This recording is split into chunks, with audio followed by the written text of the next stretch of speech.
जिन लोगों को लगता है कि आजकल की पढ़ी लिखी लड़कियां रिश्तों को नहीं निभा रही हैं, उनको मेरी कहानी सुननी चाहिए कि कोई लड़की किस हद तक रिश्ते निभाने की कोशिश कर सकती है और फिर भी विफल हो सकती है। निभाने की ऐसी कोशिश कि जिसमें मैंने अपना आत्मसम्मान और अस्तित्व पूरी तरह से मिटा डाला। जो लोग मेरी आप बीती सुनते हैं वो बोलते हैं कि तुम्हें इतना नहीं सहना चाहिए था, और मेरी कहानी सुनते हुए आप लोग भी सोचेंगे कि इसे सच में इतना नहीं सहना चाहिए था।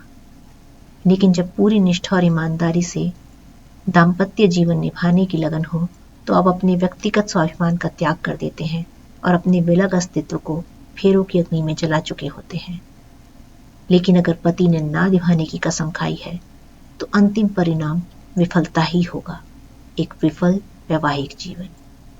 इसलिए मेरी कहानी में बहुत सी लड़कियों और उनके माता पिता के लिए बहुत सारे संदेश हैं कि लड़कियों को मरने वाली स्थिति यानी जीवन की क्षति से पहले जाग जाना है और समय रहते अपने जीवन को बचाकर सकारात्मक दिशा में मुड़ जाना है, क्योंकि जीवन से महत्वपूर्ण कुछ भी नहीं है, न कोई रिश्ता न शादी। कुछ गलतियां मुझसे भी हुई और मैं नहीं चाहती कि आपसे भी हो, इसलिए मेरी कहानी सुनिए और जो सीख ले सकते हैं लें। कुछ नरभक्षी मनुष्यों का भेष बनाकर घूम रहे हैं, उनसे अपनी रक्षा करें, नहीं तो वो एक ना एक दिन आपका भक्षण कर ही जाएंगे। मैं ईश्वर की आभारी हूं कि मैं अपने आप को बचा सकी, लेकिन फिर भी वो मेरी पूरी यंग एज को और मेरे जीवन के सबसे प्रोडक्टिव टाइम को तो निगल ही गए हैं। मैं जागी हूं एक भयानक जानलेवा हमले के बाद, अपने जीवन के सबसे महत्वपूर्ण 14 वर्ष गंवाने के बाद। अगर आप मेरी जैसी स्थिति में हैं तो आप जाग जाइए और बचिए। अपना आत्मविश्वास, स्वाभिमान और अपने जीवन के महत्वपूर्ण समय का सदुपयोग कीजिए।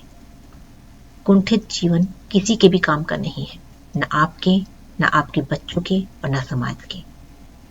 मेरे दुर्भाग्य की नींव पड़ी एक वचन से। भगवान को शायद इसीलिए ही वचन देना उचित नहीं लगता, क्योंकि उन्हें पता होता है कि इसका अंत पछतावे पर होगा। मेरे एक वचन ने मेरे जीवन की दिशा बदल दी। ये वचन था मेरे माता पिता को कि मैं कुल के मान के लिए उनकी पसंद से शादी करूंगी। उन लोगों ने मुझे एक स्वतंत्र जीवन दिया था जिसके कारण मैं अपने सारे सपने पूरे कर पाई। तो मुझे लगता था कि अब मेरी बारी है कि मैं उनके अरमान रखूं। तो लड़का पापा ने ही ढूंढा और मुझे उसको मिलने के लिए बोला। ये बात अगस्त 2009 की है। उन दिनों MBA करने के बाद मैं हैदराबाद में PwC में जॉब करती थी और लड़का भी वहीं माइक्रोसॉफ्ट में काम करता था। पापा को सब कुछ ठीक लगा और उन्होंने हमारी मुलाकात हैदराबाद में ही निश्चित कर दी। मैं निर्धारित समय और स्थान पर लड़के से मिलने गई। मिलने के बाद मुझे सब कुछ ठीक लगा और मैंने पापा को अपनी तरफ से हाँ बोल दी। दूसरी तरफ से भी हाँ हो गई थी। अगला कदम, जो कि रिंग सेरेमनी था, वो नवंबर के आखिरी सप्ताह के लिए तय कर लिया गया और मैं इस बीच लड़के से यानी अजय से 3 बार मिली। वो ज्यादा नहीं बोलता था तो मैं उसको ज्यादा नहीं जान पाई। मैंने सोचा शांत स्वभाव का है और ये बात मुझे पॉजिटिव लगी। खैर, बिना किसी उतार चढ़ाव के सुगमता से नवंबर में मेरे शहर मेरठ में हमारी रिंग सेरेमनी हो गई। रिंग सेरेमनी के बाद नौकरी पर वापस जाने के लिए हमने हैदराबाद साथ जाने का निर्णय लिया। जब हम लोग दिल्ली से वापस हैदराबाद के लिए फ्लाइट से निकले तो साथ में अजय की बड़ी बहन भी थी जो वहीं हैदराबाद में रहती थी, तो वो भी अपने परिवार के साथ फ्लाइट में हमारे साथ वापस जा रही थी। तो खिड़की की तरफ वाली सीट पर अजय की बहन, बीच में मैं और साइड वाली सीट पर अजय। इस फ्लाइट में वो जो पूरा टाइम चुप रहने वाला लड़का था, उसके पूरे तेवर बदले हुए थे। ये जो 3 घंटे की फ्लाइट थी, इस पूरी अवधि में अजय, उसकी बड़ी बहन ने मेरा ऐसा भयानक मानसिक उत्पीड़न किया कि एक एक पल काटना भारी हो गया। मैं बस ये प्रार्थना करने लगी कि फ्लाइट कब लैंड हो और मैं इनके चंगुल से आज़ाद हूँ। उन दोनों ने मुझसे ऐसे ऐसे भद्दे और शर्मनाक सवाल पूछे कि एंग्जाइटी से मेरे अंदर कपकपी मच गई। बहन ने मुझसे पूछा कि बॉयफ्रेंड्स वगैरह तो नहीं है, अगर हों तो अब छोड़ दूं। अजय ने कहा कि जो तुम्हारे चेहरे पर तिल हैं ये हटवाने पड़ेंगे, क्योंकि उसको पसंद नहीं है। फिर बहन ने पूछा कि मैं माँ की बेटी हूँ या बाप की। बाप की बेटी ठीक रहती है। मेरे पैर देखकर अजय बोले कि ये इतने लंबे पैर क्यों हैं, और जाने क्या क्या। मैंने ऐसी बिना सर पैर की बातें कभी नहीं सुनी थी, तो मैं प्रोसेस भी नहीं कर पा रही थी कि इन प्रश्नों के क्या जवाब हो सकते हैं भला। मेरी सदा से ही ये आदत है कि मैं ऐसी परिस्थिति में अपने आप को बिल्कुल व्यक्त नहीं करती। मैं अपने क्रोध को कभी ऑन द स्पॉट जाहिर नहीं करती हूँ, जब तक कि मैं बातों को पूरी तरह से प्रोसेस ना कर लूँ। लेकिन मुझे मालूम था कि मैं अंदर से अपने भविष्य को लेकर बहुत विचलित हो गई थी। मैंने हैदराबाद में अपने फ्लैट पर पहुंचकर अपने पापा को फ़ोन करके बताया कि इन लोगों का रवैया बहुत असभ्य और उग्र लगा मुझे, और मैंने शादी करने से इनकार कर दिया। घर वालों को लगा कि मैं ओवर रिएक्ट कर रही हूँ, लेकिन फिर भी उन्होंने मेरे डर को अजय के परिवार तक पहुंचा दिया। अजय की फैमिली की तरफ से काफ़ी आश्वासन दिए गए, और अजय ने मुझे फ़ोन पर बोला कि मैं शादी के लिए मान जाऊं, क्योंकि अब वो मुझसे प्यार करने लगा है। और ये सुनकर मेरा मन भर आया कि प्यार करता है तो फिर इसका दिल नहीं तोड़ना चाहिए। और थोड़ा दबाव परिवार की तरफ से भी आया कि अब और कितना सर्च करेंगे। मैंने भी सोचा कि किसी एक मुलाकात से किसी को जज नहीं करना चाहिए, और मैं शादी के लिए मान गई। शादी की तैयारियां शुरू हो गई, और फिर एक अजीब सा घटनाक्रम हुआ कि अजय के पिता ने मेरे पिता को अपने घर बुलाया और वहां पहुंचकर मेरे पिता से दहेज तय करने के लिए बोला। मेरे पिता ने दहेज देने के लिए मना कर दिया। इस बात की पुष्टि मेरे ताऊजी से की जा सकती है, जो दहेज की मांग के समय मेरे पिता के साथ थे। वापस आने पर पापा ने सारी बात मुझे बताई। मैंने अजय से पूछा कि क्या उसे पता है कि उसके पिता ने दहेज की मांग की है। अजय ने साफ इनकार कर दिया और मुझे पूरा विश्वास दिलाया कि वो दहेज नहीं चाहता। मैंने सोचा कि जब लड़के को दहेज नहीं चाहिए तो परिवार से क्या फर्क पड़ता है। इस तरह उतार चढ़ाव के बीच मेरा विवाह अजय कुमार पुत्र रामवीर सिंह भाटी निवासी नेहरू नगर गाजियाबाद के साथ दिनांक 16 फरवरी 2010 को हो गया। लेकिन लड़के को परिवार से अलग मानने की मेरी सोच गलत थी। लड़का परिवार से अलग नहीं था। वो प्यार और उसूल सब उसका दिखावा थे किसी तरह से मुझसे शादी करने के लिए। उसकी नाराजगी शादी वाले दिन ही मुझे दिख गई थी। जब मैं विदा होकर अजय के घर पहुंची तो सब मुझे गाड़ी में अकेला छोड़कर गायब हो गए। अजय भी। मैं अकेली बहुत देर तक गली में खड़ी गाड़ी में अकेली बैठी रही, और अजय भी सीन में कहीं नहीं थे। विवाह के कुछ दिनों बाद ही ससुराल वाले मुझे दहेज के लिए परेशान करने लगे थे। शादी के 1 माह के भीतर मुझे पूरा पारिवारिक माहौल स्पष्ट हो गया था कि ये लोग दहेज ना मिलने से सख्त नाराज हैं। सास और बड़ी ननद मेरे ऑफिस में फोन करके मेरा मानसिक उत्पीड़न करने लगे।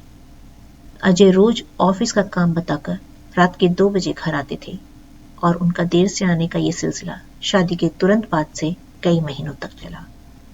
बड़ी ननद जो हैदराबाद में ही रहती थी, हर शनिवार इतवार को हमारे घर आ जाती थी और हमारी गृहस्थी में बहुत ज्यादा दखल देती थी। वो कुछ दिनों बाद ही मुझ पर अपनी पूरी सैलरी अजय के अकाउंट में ट्रांसफर करने का दबाव बनाने लगी, और अजय को भी ऐसा ही करने के लिए उकसाने लगी। दूसरी तरफ सास ससुर भी अजय को उकसाने लगी कि दहेज तो लाई नहीं है, तो इससे इसकी सैलरी लेने लग। ये सब लोग लगातार अजय के कान भरने लगे और उकसाकर आए दिन गृह कलह कराने लगे। सास ने अजय पर दबाव बनाकर मेरा सारा गोल्ड भी अपने पास रखवा लिया था। आज भी मेरा काफी सारा गहना सास के पास है। विवाह के 2 माह के भीतर सास और बड़ी ननद ने षड्यंत्र करके झगड़ालू स्वभाव वाली छोटी ननद को हमारे साथ रहने भेज दिया। छोटी ननद दिन रात की सारी सूचना अपनी बड़ी बहन और मां को देने लगी, जिससे गृह कलेश की स्थिति बनने लगी। अपनी गृहस्थी बसाने की प्रबल चेष्टा से मैं सब सहती रही, चुपचाप पति और उसके परिवार वालों की सेवा करती रही, और बात को कभी अपनी तरफ से बढ़ने नहीं दिया। मेरी बड़ी ननद काफी सारी बेसर पैर की धारणाएं रखती हैं, और उनमें से एक ये भी थी कि अगर कोई लड़की कई सालों तक एक ही ऑफिस में काम करती है तो उसका वहां कोई चक्कर चल रहा होता है। इन सब बातों और पैसे को लेकर विवाद को बढ़ते हुए देखकर कुछ माह के घोर संघर्ष के बाद मैंने अपनी नौकरी छोड़ना ही उचित समझा और नौकरी छोड़कर गृहस्थी बसाने में लग गई। इस बीच अजय एक प्रोजेक्ट के लिए डेनमार्क गए और कुछ महीने अजय के माता पिता के साथ रहने के बाद मैं भी अजय के पास डेनमार्क चली गई। लेकिन वहां भी इन लोगों ने हमारा पीछा नहीं छोड़ा और कान भरने जारी रहे। गनई अजय से क्या बोलते थे कि वो छोटी छोटी बात पर मुझसे लड़ने लग जाते थे। मुझे लगता था कि अभी तक तो सब कुछ ठीक था, ये अचानक क्या हुआ। शुरू से ही अजय के बहुत ज्यादा मूड स्विंग्स होते थे। पल में तोला पल में माशा वाली स्थिति रहती थी, जिससे मुझे बहुत असुरक्षित लगता था। इस सब के बीच फरवरी 2012 में मैं पहली बार प्रेग्नेंट हुई। जब मैंने अजय को ये बात बताई तो अनकंफर्टेबल हो गए और उन्होंने मुझे कहा कि वो अभी पिता बनने के लिए तैयार नहीं है। जब मैंने उन्हें समझाने की कोशिश की तो उन्होंने मुझे थप्पड़ मारे और गालियां दी। अजय ने अगले दिन की ही मेरी फ्लाइट बुक कर दी और बोले कि मैं इंडिया अपने घर चली जाऊं, और मैं पूरी तरह से शॉक्ड और ट्रॉमेटाइज्ड हालत में अपने माता पिता के पास आ गई। ये बात मार्च 2012 की थी। अप्रैल 2012 में अजय की छोटी बहन की शादी पक्की हो गई और रिश्तेदारों के बीच में अपनी इज्जत बचाए रखने के लिए वो मुझे शादी के लिए अपने घर ले आए। मैं पास्ट पर मिट्टी डालकर उनके साथ आ गई, लेकिन मुझे नहीं पता था कि उन्होंने ये सब कुछ दिखावे के लिए किया है।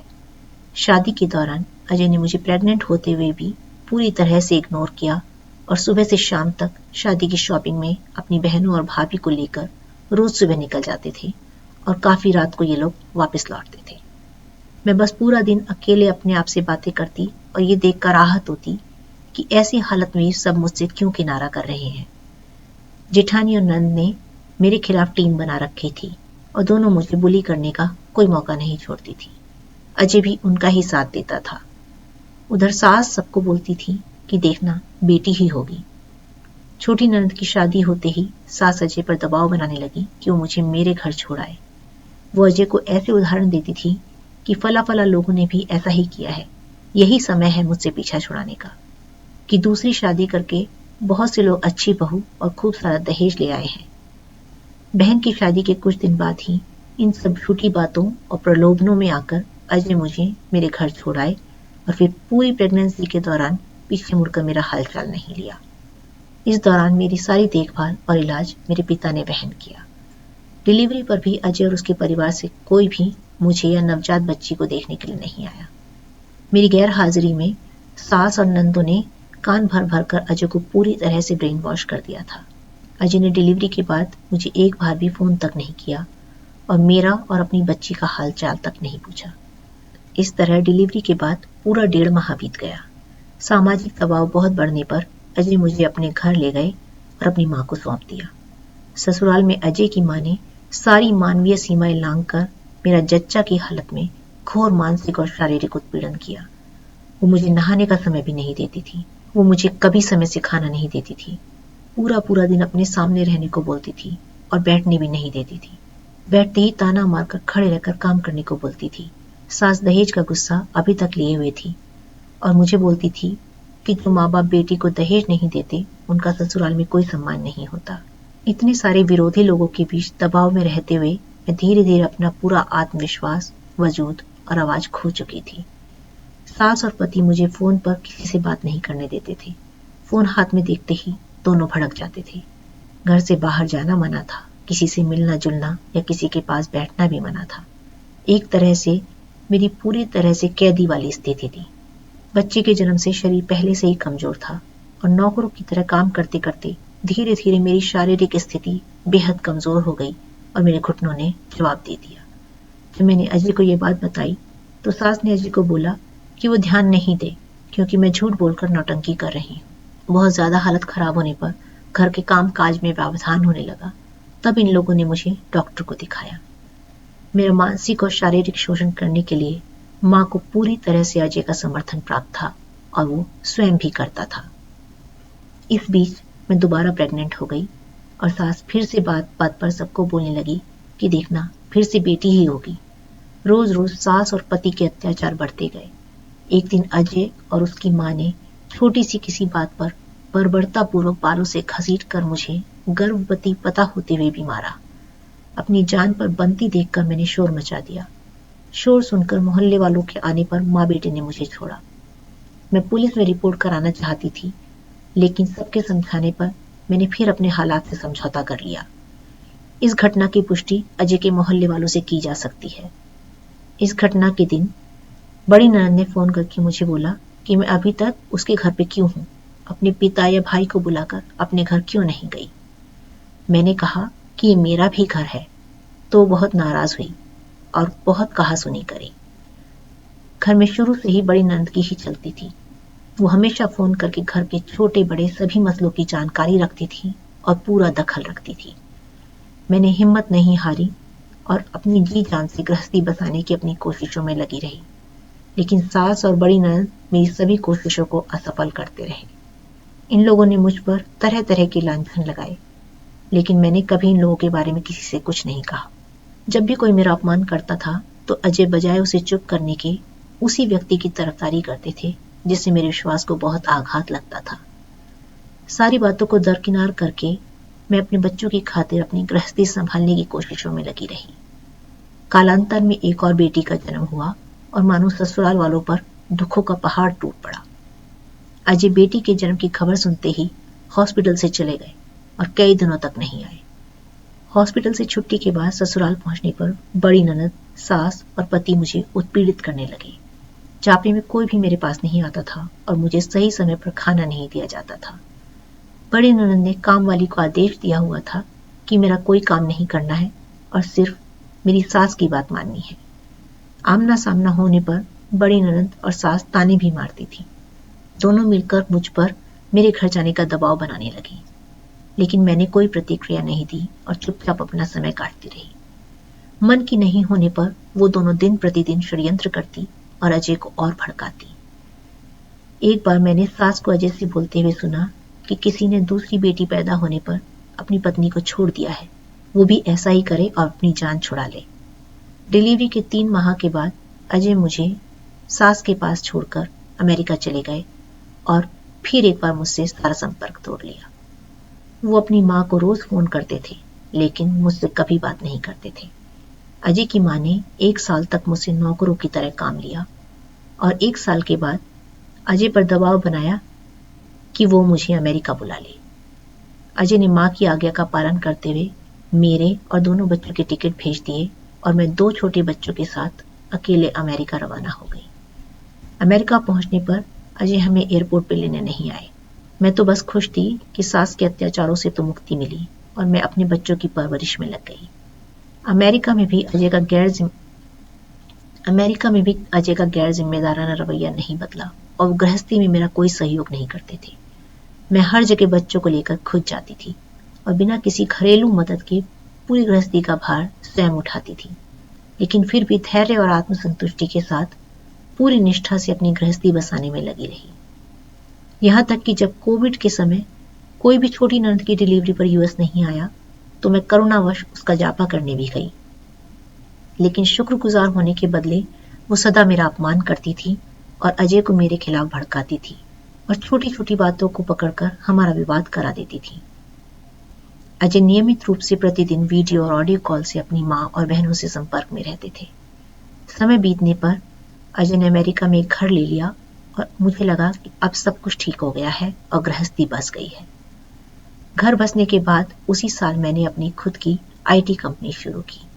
कंपनी की सारी कमाई अजय अपने अकाउंट में डिपॉजिट करते थे, पर मैंने कभी कोई ऐतराज नहीं जताया।